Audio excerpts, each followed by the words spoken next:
Eu quero te convidar para abrir a Bíblia no Evangelho de João, no capítulo 4. A gente está no tempo da Quaresma.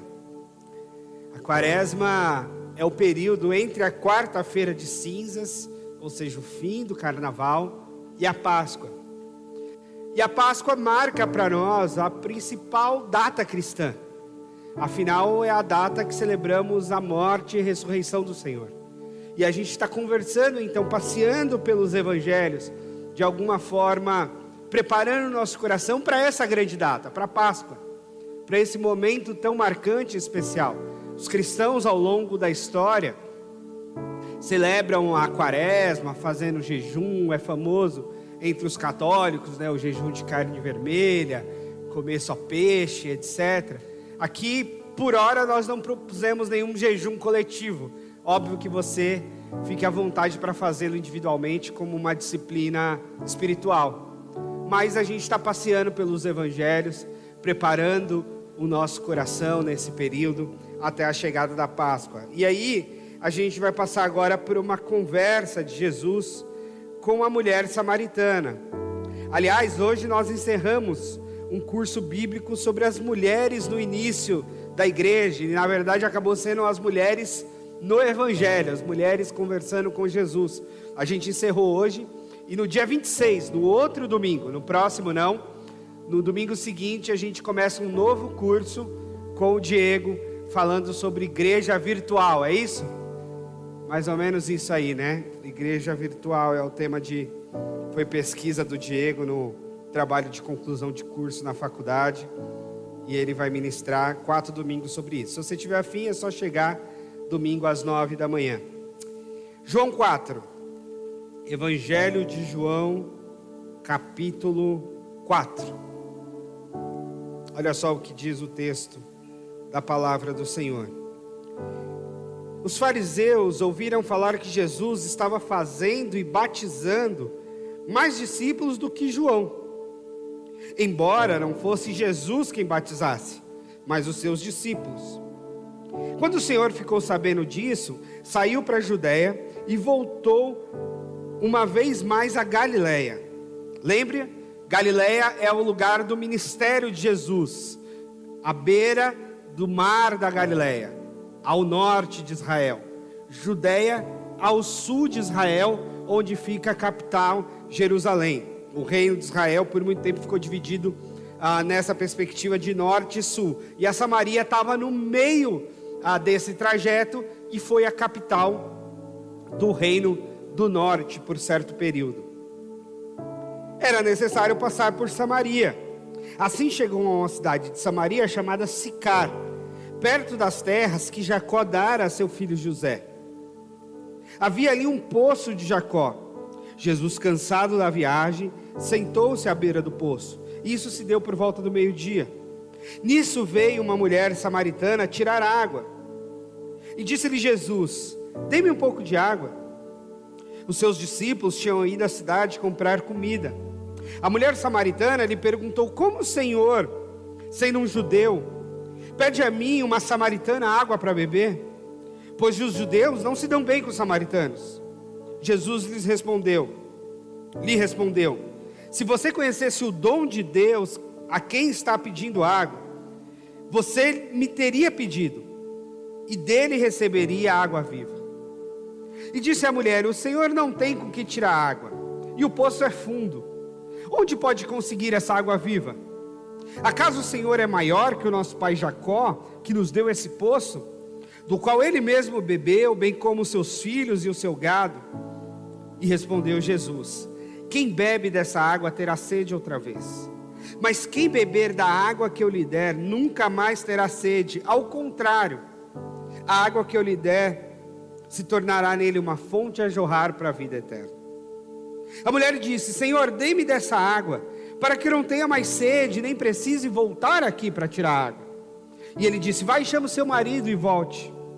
Não tenho marido, respondeu ela. E disse-lhe Jesus: você falou corretamente dizendo que não tem marido. O fato é que você já teve 5, e o homem com quem vive agora não é seu marido. O que você acabou de me dizer é verdade. E disse a mulher: Senhor, vejo que é profeta. Nossos antepassados adoraram neste monte, mas vocês, judeus, adoram em Jerusalém. Onde é o lugar que se deve adorar? Jesus declarou: creia em mim.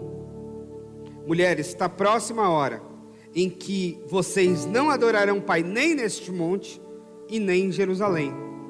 Vocês, samaritanos, adoram o que não conhecem. Nós adoramos o que conhecemos, pois a salvação vem dos judeus. No entanto, está chegando a hora, e de fato já chegou, em que os verdadeiros adoradores adorarão o Pai em espírito e em verdade. São estes os adoradores que o Pai procura. Deus é espírito, e é necessário que os seus adoradores o adorem em espírito e em verdade. E disse a mulher: eu sei que o Messias, chamado Cristo, está para vir. Quando ele vier, explicará tudo para nós. Então Jesus declarou: eu sou o Messias, eu que estou falando com você. Vamos orar de novo?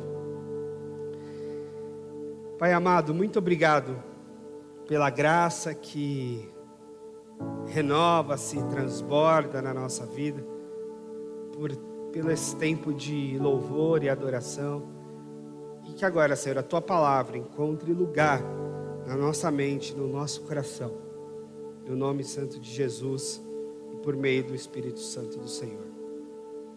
Amém. Essa é mais uma dessas conversas importantes de Jesus. Aliás, tudo que nós temos de Jesus, principalmente, são as conversas. Interessante, né? Jesus não escreveu nada, nós não temos nenhum livro bíblico escrito por Jesus. Não se sabe se Jesus escreveu alguma coisa ao longo da sua vida toda. O que se sabe é que ele foi provavelmente criado com seu pai terreno, José, na carpintaria. Tem aquela história, inclusive da pregação da semana passada, dele rabiscar algo no chão diante dos julgadores daquela mulher pega em adultério, e não sabe se ele escreveu, se ele desenhou, se ele apenas rabiscou. Mas sim, nós temos relatos confiáveis de Mateus, de Marcos, de Lucas e de João, a respeito dos encontros de Jesus, das conversas, do ensino, das parábolas, das observações, de tudo que envolveu esses 3 anos mais intensos da vida de Jesus, que a gente chama de 3 anos de ministério público, dos 30 aos 33. E aqui está um momento desses, o momento do diálogo, do encontro, meio que ao acaso, de Jesus com essa mulher. Bom, a gente já conversou aqui muitas vezes, mas vale a pena a gente lembrar essa tensão que existia entre os judeus e os samaritanos. Você sabe que o judaísmo é uma religião étnica, é uma religião que tem a ver com o nascedouro, tem a ver com quem nasce judeu, e assim até hoje. Você pode se converter ao judaísmo, você pode fazer todos os rituais, você pode fazer a circuncisão, você pode deixar de comer carne de porco, você pode fazer um monte de coisa, você nunca vai ser um judeu, a menos que você seja judeu de sangue. Essa é a regra. E nos tempos de Jesus, ora, isso era ainda mais forte, né? Então essa descendência de Abraão, essa linhagem, quase que uma ideia de um sangue azul, de um judeu de fato. E um judeu de fato era aquele vindo do judaísmo, era aquele circuncidado, e mais, era aquele que adorava no templo de Jerusalém. Afinal, a Jerusalém era a capital do país, não só a capital política, a capital financeira e a capital religiosa, o lugar onde estava o templo e o lugar onde Deus se manifestava. E os samaritanos, quem eram? Bom, os samaritanos eram uma espécie de primos renegados. Porque primeiro, quando Judá, Reino do Norte e Reino do Sul se dividiu lá no período de Jeroboão, que foi o 3º rei de Israel, a Samaria, por muito tempo, ficou sendo a capital do Reino do Norte. E isso já rivalizava com Jerusalém, a capital do Reino do Sul. Então aquilo que eram povos, um povo só, acabou dividido, separado, como 2 nações distintas, que inclusive conflitavam-se entre si. Tanto que é em Samaria que se constrói um outro espaço de adoração. Por quê? Porque não se queria adorar naquele território inimigo. E aí, para que o povo não fosse adorar em Jerusalém, os reis e os líderes do norte construíram outro altar. Aliás, construíram vários altares, mas um dos principais era em Samaria, inclusive perto do poço de Jacó. Por quê? Porque você sabe também que na cultura bíblica, na cultura judaica, a história é muito importante. Os marcos históricos são muito importantes. Então os nomes, os locais, onde passaram os patriarcas, onde eles viveram, onde eles foram enterrados, uma série de coisas são muito importantes. Até hoje, quando a gente visita Israel, quando a gente anda por aquelas terras, o grande lance da peregrinação é você ir nesses locais. Aqui Jesus passou, aqui Abraão foi enterrado, aqui Jacó tomou água. O grande lance é esse. Por quê? Porque é uma cultura que marca muito essa memória, marca muito esses momentos. E essas memórias, elas ficam registradas não só nos livros que vieram depois, mas muito na história oral. Ou seja, contar para os filhos sobre Abraão, sobre Jacó, sobre Isaac. Essa nossa cultura de contar as histórias bíblicas, a gente herda do judaísmo.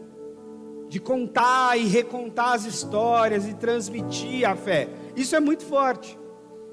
E aí então se transmite a fé e se abre espaço de culto em algum lugar que fosse marcante naquela região. E um dos lugares que era mais marcante na região era o lugar do poço de Jacó. Ora, se Jacó é um dos patriarcas, o Jacó é aquele que dá o nome ao país, lembra? Jacó significa enganador. E quando ele tem um encontro com Deus, ele passa a se chamar Israel, aquele que luta com Deus. Então o nome da nação até hoje, Israel, na verdade é o nome de Jacó, ou o segundo nome de Jacó que Deus mesmo deu para ele. Então percebe a importância desse marco. Bom, mas qual era o problema? O problema é que os samaritanos, eu digo que eles eram meio primos renegados. Por quê? Porque apesar de serem um povo daquele território, que um dia foi um país só, era um povo que construiu para si outros altares, e um outro local de adoração, e um local de adoração em tese não permitido e não abençoado por Deus, porque afinal, o permitido e abençoado era o templo de Jerusalém, e não qualquer outro lugar. Isso também é importante no judaísmo. O judaísmo tinha lugar de adoração. Não é o cristianismo que qualquer esquina você abre uma portinha e fala que é uma igreja. E é assim mesmo. Mas no judaísmo não. No judaísmo, depois lá, houveram tempos, nos dias de Jesus, que podiam ter sinagogas. Sinagogas, tudo bem, sinagogas poderiam ser abertas em qualquer povoado e deveriam ser abertas em qualquer povoado. Quando a gente anda hoje em Jerusalém, você tem sinagoga dentro do hotel, você tem sinagoga nos bairros, você tem sinagoga num monte de lugar, porque sinagoga é um espaço livre para culto, para adoração, mas é aquele espaço mais informal, não tem nada a ver com o templo, que é uma coisa mais suntuosa, onde Deus se manifesta. Mas os caras inventaram templos lá em Samaria. E pior, os samaritanos, eles não tinham se preservado como judeus, no sentido de casarem-se entre eles e seguirem aquela tradição de linhagem de filhos de Abraão. Não, os samaritanos se misturaram, eles tiveram casamentos mistos, eles casaram com assírios, eles casaram com babilônios, eles misturaram tudo.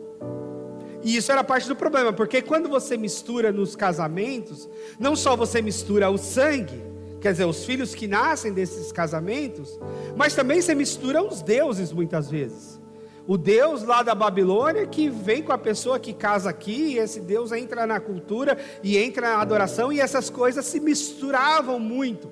Você imagina que isso já se mistura hoje em dia? Imagina naquela época, era muito mais forte essa mistura de deuses, e muito dessa mistura vinham das culturas de transição e dos casamentos mistos.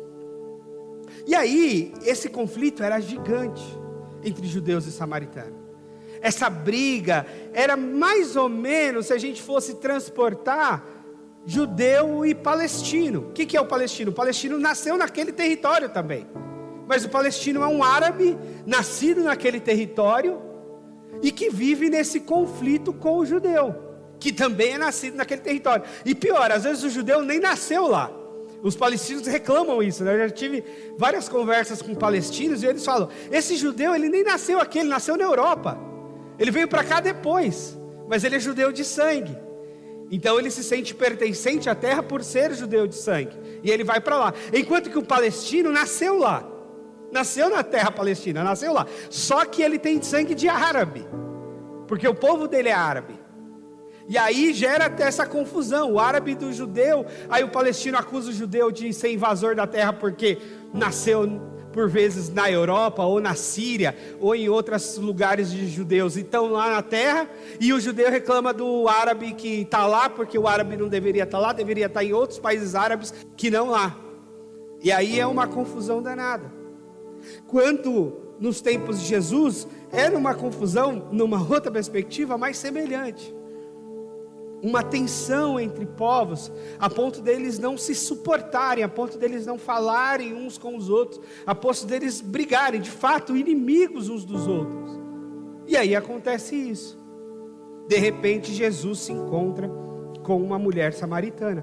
E o fato dele dirigir a palavra a essa mulher já causa estranheza. Ela estranha, como é que o Senhor, sendo um judeu, vem falar comigo, uma mulher samaritana? E aí é que está o grande lance do Evangelho. E parte da beleza do Evangelho que vale a pena a gente compreender, como o Evangelho ele quebra portais e cercas religiosas à nossa volta, e como é perigoso a gente reconstruir coisas das quais Jesus quebrou, porque a gente automaticamente pode ser levado a pensar que Jesus era um cristão. Mas Jesus não era um cristão. Em primeiro lugar, Jesus era um judeu. Nasceu, cresceu e morreu como um judeu. E por outro lado, Jesus também não funda uma religião. É verdade que ele dá início a um movimento. E é uma leitura possível que esse movimento gere uma religião, o cristianismo. É uma leitura possível. Mas nós não podemos dizer que Jesus é o fundador do cristianismo. Não. Ele começa um movimento. Um movimento onde ele prega o arrependimento, um movimento onde ele ensina as pessoas sobre Deus, um movimento onde ele se coloca de fato como essa ponte entre pecadores e Deus. Um movimento do qual ele diz e entrega a sua vida por amor de pecadores. Mas é um movimento de discipulado. Tanto que houveram vários nomes para os seguidores de Jesus, né? Os do caminho, era um nome mais, o primeiro dos nomes era os do caminho, por exemplo. Era um nome muito usado. E aí o nome cristão vai aparecer lá em Atos, mais na frente, né? O sentido de pequenos cristos, que dava esse sentido de seguidores de Cristo. E o cristianismo, propriamente dito, de forma institucional, vai se dar só com o Império Romano, quando se torna cristão, quando se torna um Império Bizantino, que são os romanos em tese convertidos. E aí sim, nós temos institucionalmente o cristianismo. Aí a gente está falando de 300 anos depois de Jesus. Mais de 300 anos depois de Jesus, quase 400 anos depois de Jesus. E aí então, como é que Jesus quebra essas cercas da religião e dos conflitos étnicos, sociais? Primeiro, por aproximação, por conversa. Ele vai conversar com essa mulher, ele se aproxima dessa mulher. E essa é uma coisa da qual eu gosto e acho fundamental. Não existe resolução de conflito se não houver aproximação. Não existe resolver problema com alguém se você não se aproximar desse alguém, se você não conversar com esse alguém. Não existe. Uma das piores coisas na vida de um casal em conflito, por exemplo, é quando eles deixam de conversar. Mesmo que brigue, mas conversa. Porque ficar guardando o ressentimento, fazer aquele silêncio, é terrível muitas vezes. Porque muitas vezes é aquele silêncio do ressentimento, é aquele silêncio da raiva, é aquele silêncio do ódio até. E aí isso causa um abismo entre um e outro. Por vezes um abismo mesmo com os dois na mesma cama. E como é que a gente faz isso? A gente tem que conversar. A gente tem que falar. E aí quando a gente conversa, de fato, a gente coloca para fora o nosso sentimento, mas dá também a oportunidade do outro colocar o sentimento dele. E aí a gente pode se aproximar. Eu lembro, por vezes, quando eu trabalhei como assessor parlamentar no âmbito político, a questão gay, a questão evangélica e tal, como é que a gente vai resolver isso? Eu falo assim, olha, politicamente eu sei que existem áreas e ideologias e debates e tal, mas aqui no chão da vida e no contato com as pessoas, eu só acredito na possibilidade da conversa. Só acredito na possibilidade da conversa. Então eu, como pastor evangélico, me proponho a ir conversar, por exemplo, com um pastor que esteja envolvido com a comunidade gay. E aí por vezes eu tive com um pastor cristiano, por exemplo, da igreja metropolitana, porque daí a gente podia conversar. Aí eu podia ouvir o cara, entender a história, entender como é que ele se posiciona na sociedade, na vida. Ele poderia ouvir a minha história, ouvir também como eu me posiciono diante da Bíblia, diante da fé, como é que se porta a minha denominação, por que eu faço parte dela, por que eu acredito assim, não assado, mas porque há aproximação. E aí nessa aproximação não significa que a gente vai sair dessa aproximação pensando igual. Não significa que a gente vai sair dessa aproximação sendo as mesmas pessoas em termos de pensamento e decisão, mas pelo menos a gente se aproximou, pelo menos a gente conversou, pelo menos a gente reduziu abismos. E Jesus faz isso, ele se aproxima da mulher samaritana, ele começa a conversar com ela, e mesmo que ela estranhe, ela segue o papo, ela segue a conversa. E uma conversa despretensiosa, tal, Jesus pedindo água, está com sede, caminhando pelo meio do deserto, vira uma conversa profunda e espiritual, de Jesus dizer para ela, olha, eu estou te pedindo um copo de água, mas eu quero mesmo é te dar uma água viva, eu quero mesmo é te dar uma água que jorre para a vida eterna, eu quero mesmo é te dar uma água que faça você transbordar. E ela não entende muito isso, e Jesus fala, tá bom, então chama o seu marido também para eu falar disso para ele. E ela fala, não, eu não tenho. E Jesus faz aquela conversa, você teve 5, o que você tem não é o seu. Ela reconhece Jesus como profeta, e diante do reconhecimento de Jesus como profeta, agora ela faz uma pergunta importante. Já que o Senhor é profeta, me diz onde é que se deve adorar, onde é que se fala com Deus, e onde é que Deus fala com a gente, onde é que se pede perdão a Deus? Pois é, era só no templo que se oferecia perdão, você sabia? Era só no templo de Jerusalém que uma pessoa podia receber o perdão de Deus, porque era no templo que ela levava o animal, aquele animal era sacrificado pelo sacerdote, e diante daquele momento de sacrifício ela recebia perdão. Tanto que quem morava longe de Jerusalém, era inclusive o caso de Jesus, que morava na Galileia, por vezes ia para Jerusalém uma vez por ano, e era naquela uma vez por ano que a pessoa ia pedir perdão por si e pela família toda. Uma vez por ano ela ia lá pedir perdão, porque ela não podia pedir perdão na casa dela, ela não podia pedir perdão na sinagoga que ela tinha na cidade dela, ela tinha que pedir perdão no templo, porque no templo é que tinha os sacerdotes que mediavam esse perdão, era no templo que podia se oferecer sacrifícios por esse perdão. Por isso que o muro das lamentações em Jerusalém é tão importante para os judeus, porque para eles é o que sobrou do templo. Então ali para eles virou o espaço de culto, o espaço de perdão, o espaço de oração, o espaço de falar com Deus, é ali, porque é o que sobrou do templo. E como é que eles pedem perdão? Eles não conseguem ter o perdão resolvido hoje, porque eles não têm lugar para o sacrifício, eles não têm sacerdote, eles não têm a pia propiciatória, eles não têm um lugar para o sacrifício. Então eles entendem que o pecado deles inclusive está acumulado, até que reconstrua-se o templo, até que se reestabeleça o sacerdócio, até que eles possam levar os animais para o sacrifício. E aí sim eles terem um perdão. Por enquanto os pecados deles estão meio em suspenso, porque eles não têm perdão definitivo, porque não tem sacerdote, não tem derramamento de sangue, não tem a morte do animal para o perdão de pecados, não tem. Então eles estão em pecado o tempo todo. Eles fazem orações, leem a Torá, mas estão em pecado. Não tem como pedir perdão. Aliás, até pedem perdão, mas não tem como definir ou resolver esse perdão, porque a Bíblia também diz que sem derramamento de sangue não há perdão. Então precisa derramar o sangue. Aí não pode ser em outro lugar? Não, tem que ser naquele lugar.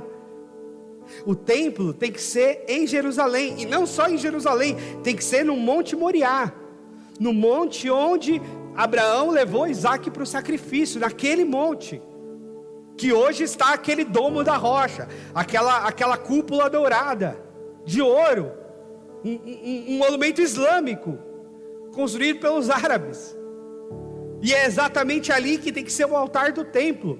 O sacrifício só vale ali. Não adianta sacrificar num bairro de Jerusalém, não adianta sacrificar em outro lugar em Jerusalém, não adianta sacrificar em nenhum lugar do mundo, tem que ser ali.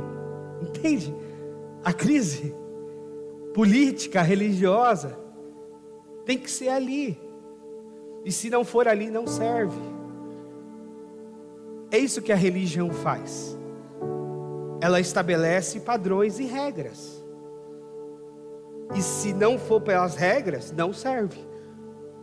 E é por isso que os judeus se angustiam, é por isso que os judeus ortodoxos só andam de preto, porque eles falam que eles estão em luto o tempo todo. Eles só vão tirar a roupa preta quando o templo for reconstruído, enquanto isso eles ficarão de preto.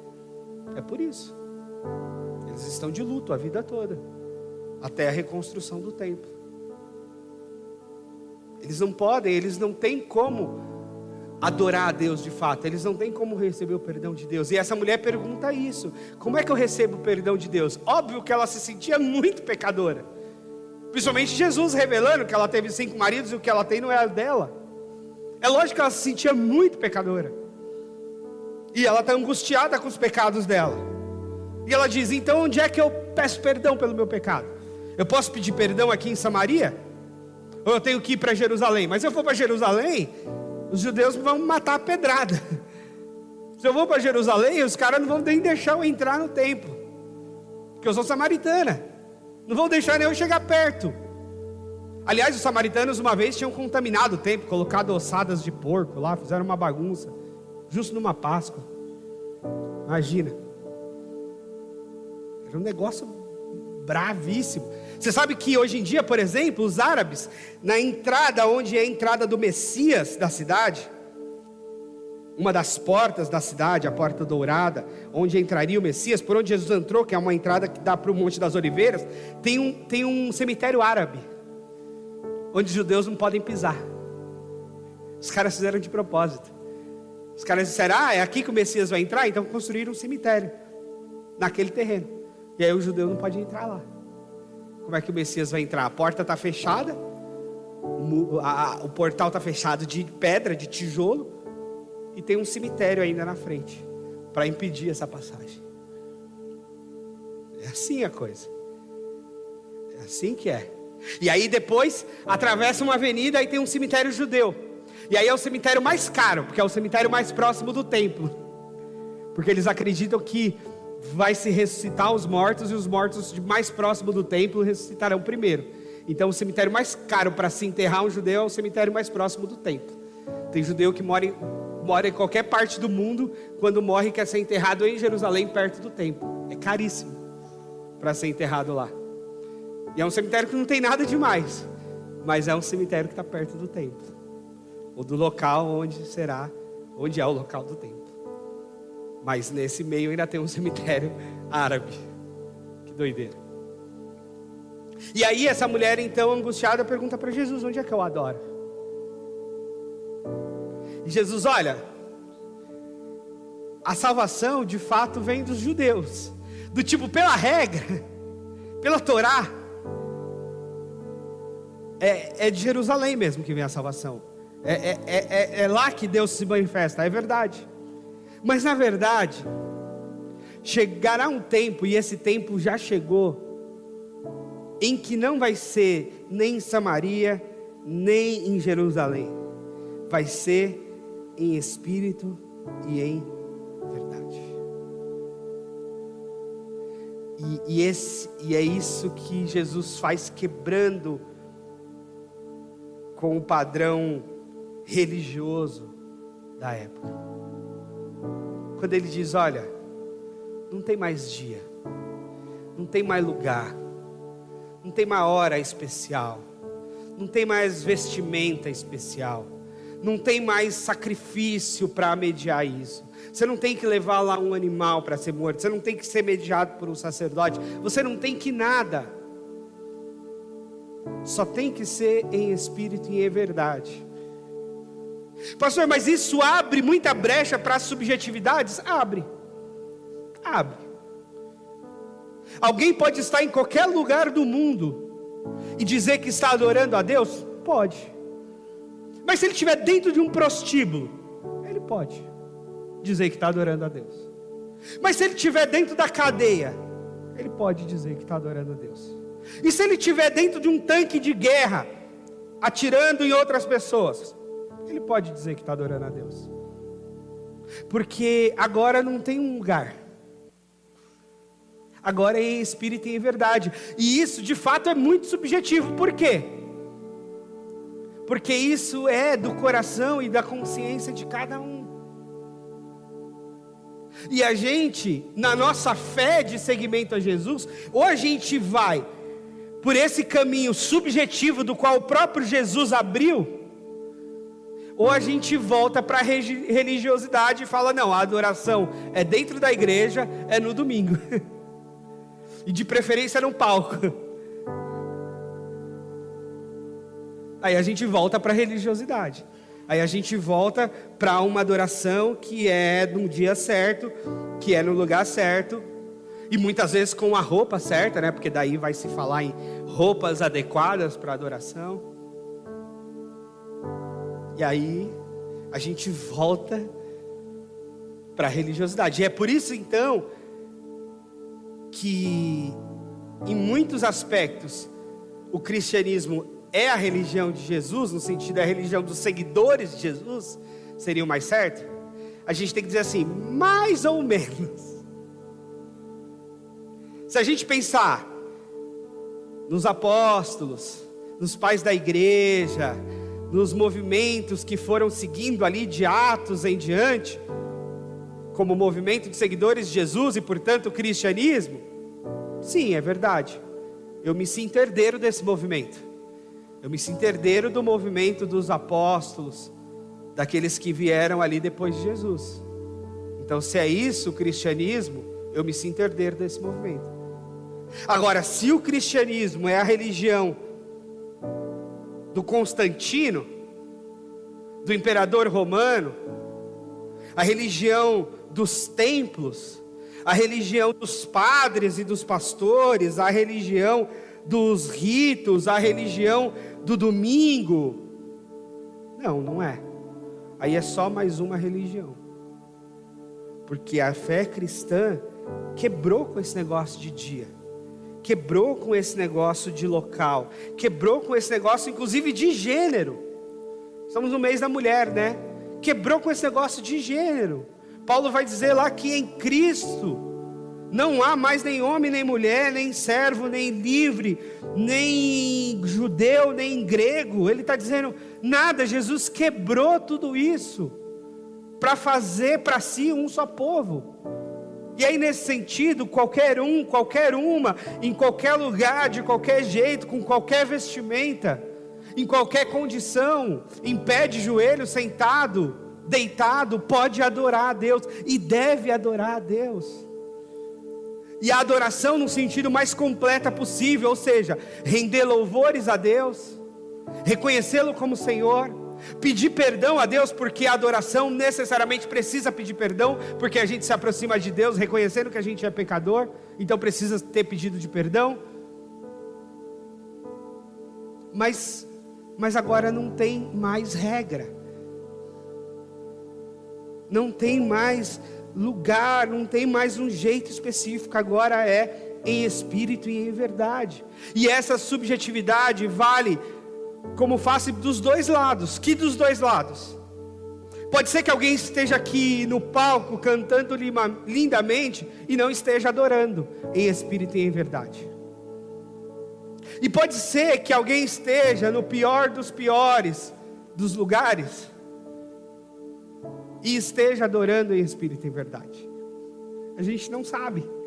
A real é que a gente não sabe mais. Mas que bom que a gente não sabe. Porque se a gente soubesse, a gente ia entrar nesse julgamento, né? Você está adorando, você não está adorando. Não, com essa roupa aí não se adora a Deus, imagina. Não, nesse lugar, nesse lugar não se adora a Deus. Isso não é lugar de adorar a Deus.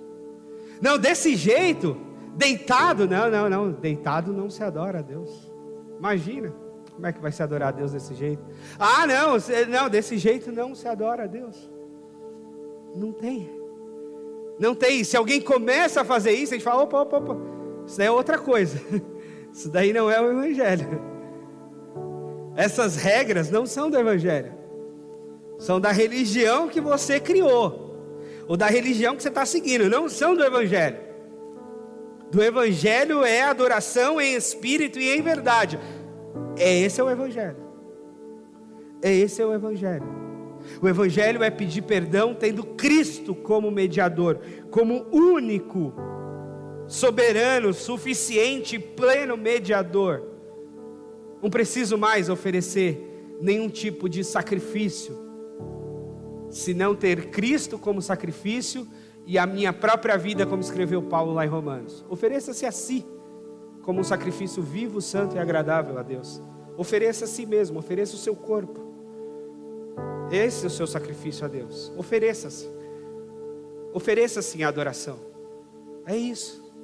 Essa é a adoração. É assim que se adora a Deus. Não é performaticamente que se adora a Deus. Em espírito e em verdade. E aí sim, tudo que a gente quer que aconteça com a gente é o que aconteceu com essa mulher samaritana.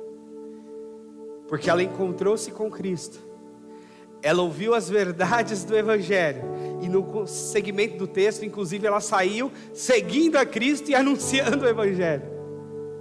Ela virou uma discípula de Jesus, automaticamente, porque ela entendeu que aquele era o Messias esperado, aquele era o enviado de Deus de fato, coisa que nem todos tiveram condição de reconhecer, mas ela reconheceu, ela viu nele este Senhor. Então, gente, o que eu quero muito é que a gente, em primeiro lugar, que a gente se encontre com Jesus. Jesus se encontre com a gente. E encontrando-nos com Ele, a gente se encontre com essa mensagem do Evangelho que é tão libertadora, que nos coloca nessa possibilidade de sermos adoradores em espírito e em verdade. Seja qual for a nossa história, seja qual for a nossa reputação, seja qual for o nosso passado, o que quer que seja, a gente pode e deve ter condições de adorá-lo em espírito e em verdade. E no mais é convidar outros para adoração também. Ah, mas ele é muito pecador. Pois é, chama ele para adoração. Não, mas ela tem 5 maridos, pastor. Convida ela para vir adorar a Deus aqui com a gente. Não, mas ele tem 5 amantes. Convida ele para vir adorar a Deus com a gente também. É isso aí. Chama ele para adoração. Jesus não chamou essa mulher para adoração? Jesus não chamou essa mulher para o louvor? Jesus não abriu a possibilidade dela estar com Ele? Por que a gente não vai dar a possibilidade de pecadores estarem com Jesus? Por que a gente vai impedir e dizer: olha, você é pecador demais, não vem aqui não. Não, a gente vai dizer: vem logo, vem correndo. Vem correndo porque você é pecador, eu também sou, e a gente precisa de Jesus, então vem logo. Não fica longe não, vem para perto, vem para adoração, vem para o louvor, vem pedir perdão, e receba esse perdão, e entre em adoração ao Senhor. Faça isso, vem logo, não deixa de vir. Eu já escutei algumas conversas de pessoas que talvez seja verdade, elas se dizem constrangidas: pastor, eu estou constrangido porque eu estou numa condição de tanto pecado que eu não consigo vir para a igreja. Eu digo: aí é que você tem que vir, aí é que você tem que vir, vem, é isso mesmo, no pecado mesmo, é isso, é esse o Evangelho agora vai ter feito na sua vida. Você viu que você está em pecado? Agora você está entendendo o Evangelho.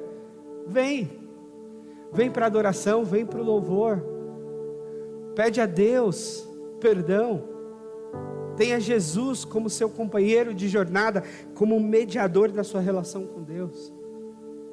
Não considere o seu pecado maior que Deus, não considere o pecado de alguém maior que a graça de Jesus. Eu gosto demais quando o apóstolo Paulo diz assim: quem nos separará do amor de Deus? Quem é que vai nos separar do amor de Deus? Seria os principados, as potestades, ou seja, os demônios? Seriam os anjos? Seria a espada? Seria o que vai nos separar do amor de Deus? E o apóstolo diz: nada, absolutamente nada nos separa do amor. Então quando alguém diz: pastor, você acha que o meu pecado me distancia de Deus? Eu falo: olha, de fato o profeta disse que os nossos pecados fazem divisão entre nós e o nosso Deus, na antiga aliança.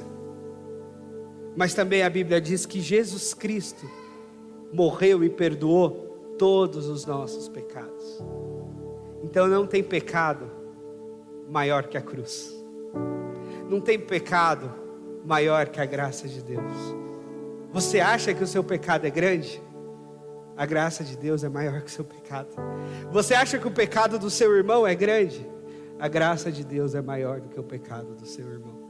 Você acha que o pecado do cara lá da TV é grande? Pois é, a graça de Deus é maior do que o pecado do cara da TV. É a graça, é esse favor imerecido, é esse escândalo de amor que é maior do que o nosso pecado. E esse é o amor de Deus. Quem é pai, quem é mãe, talvez entenda um pouquinho disso, né? Em casa a gente fala muito que ama o Estevam, e a gente pergunta se ele ama a gente. Quando ele está de bom humor, ele fala que ama. Quando ele está de bom humor, ele fala que não ama. E aí a semana teve um diálogo desse, e ele falou: você ama o papai? Não, não amo. Você ama a mamãe? Também não amo. Então isso significava que ele estava bravo com nós dois. E eu pensei comigo: essa resposta não muda nada. Não muda nada. Eu continuo amando ele. E eu fiquei pensando: e Deus? Aí o fulano está dizendo assim: Deus, eu te odeio. E Deus está dizendo: eu te amo. Deus, eu não estou nem aí para você. E a graça de Deus está dizendo: mas eu te amo. É isso. Não é muito louco o Evangelho? É o Evangelho, é isso. É o favor imerecido de Deus, é a graça de Deus, é o amor de Deus derramado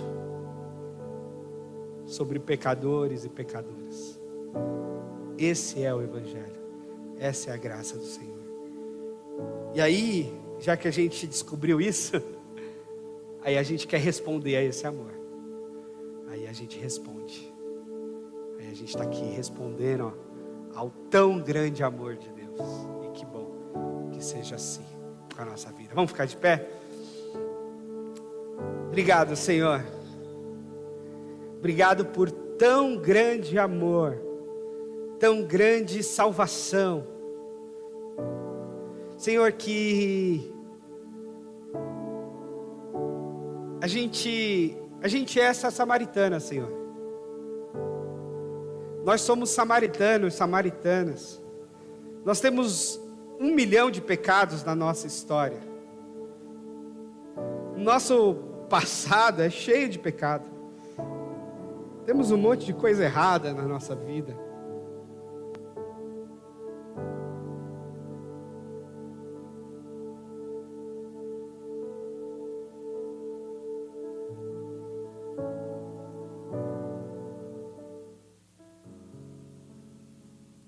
Podemos adorá-lo, mesmo assim.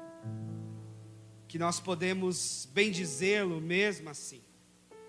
Que nós podemos e temos o perdão de Deus, mesmo assim.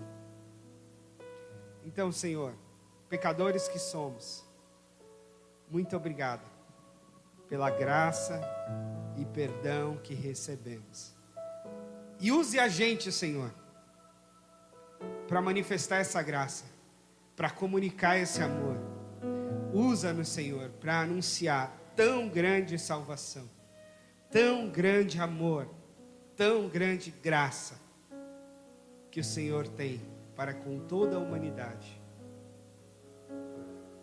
Nos ajuda, Senhor, a anunciar no poder do Teu Espírito Santo e diante do perdão que recebemos, podemos também oferecê-lo aos outros. Amém.